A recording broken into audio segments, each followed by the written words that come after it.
అందరికీ నమస్తే. మనందరికీ స్వతంత్ర సమరయోధులు అనగానే చాలామంది తెలిసే ఉంటుంది. కానీ తెలుగు రాష్ట్రాల్లోకి వచ్చేసరికి మన్యం వీరుడు అల్లూరి సీతారామరాజు అంటే అందరికీ తెలవని వాళ్ళు ఎవరు ఉండరు. ఎందుకంటే పాఠ్యపుస్తకాల్లో కానీ ఎక్కడ కానీ ఆయన ప్రస్తావన అనేది ఉంటానే ఉంటుంది.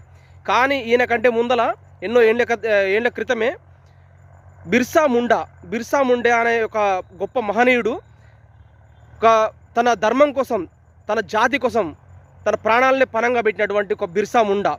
ఆయనకి స్వతహాగా ఆయనకి చదువు అంటే చాలా ఇష్టం. చదువుకోవడానికి స్కూల్లోకి వెళ్తే ఎక్కడ కూడా వాళ్ళకి డబ్బులు కట్టే స్తోమతలు లేక ఒక missionary school, Christian missionary school, అప్పటికే మన దేశంలో క్రిస్టియన్ మిషనరీ స్కూల్ వచ్చేసినాయి.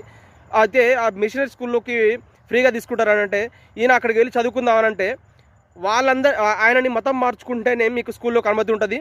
మీరే కాదు, మీతో పాటు మీ ప్రాంతం వాళ్ళు అందరు కూడా, మీ ఇంట్లో వాళ్ళు కానీ మీ ప్రాంతం వాళ్ళు కూడా మతం మార్చుకుంటేనే మిమ్మల్ని చదువుకోవడానికి అనుమతిస్తామనంటే ఈయన తన ప్రాణాలైన పరంగా పెట్టి నేను నా ప్రాణాలైనా వదులుకుంటాను కానీ నా హిందూ ధర్మాన్ని వదులుకోను, నా జాతికి అన్యాయం చేయననేసి ఆయన ప్రాణాలని పరంగా పెట్టి వాళ్ళకి వ్యతిరేకంగా పోరాడినటువంటి వ్యక్తి, ఒక గెరిల్లా యుద్ధం అప్పట్లోనే స్టార్ట్ చేసినటువంటి ఒక గొప్ప మహనీయుడు, గొప్ప వ్యూహకర్త, ఒక ఆర్మీనే, ఒక చిన్నపాటి ఆర్మీనే స్థాపించి తన జాతి కోసం పోరాడినటువంటి గొప్ప మహనీయుడు. అటువంటి వ్యక్తితోటి నిన్న ఢిల్లీలో ఒక నిరసన ర్యాలీ చేస్తూ వాళ్ళు ఏదో ప్రకృతి కోసం చేస్తున్నాం అనేసి పర్మిషన్ తీసుకునేసి అక్కడ నిరసన తెలుపుకుంటూ, సార్ మీరు ఏ నిరసన తెలిపినా ఏది చేసినా కానీ బిర్సా ముండాతోటి ఒక హిడ్మాని మావుడి హిడ్మా, ఈయన ఒక నక్సలైటు, అసలు ఆయన ఎవరి కోసం పోరాడి అనేది ఇప్పుడు ఒకప్పుడు అంటే ప్రజలు అంటారు పేద ప్రజల కోసం పోరాడినారు, ఇప్పుడు ఎవరి కోసం పోరాడు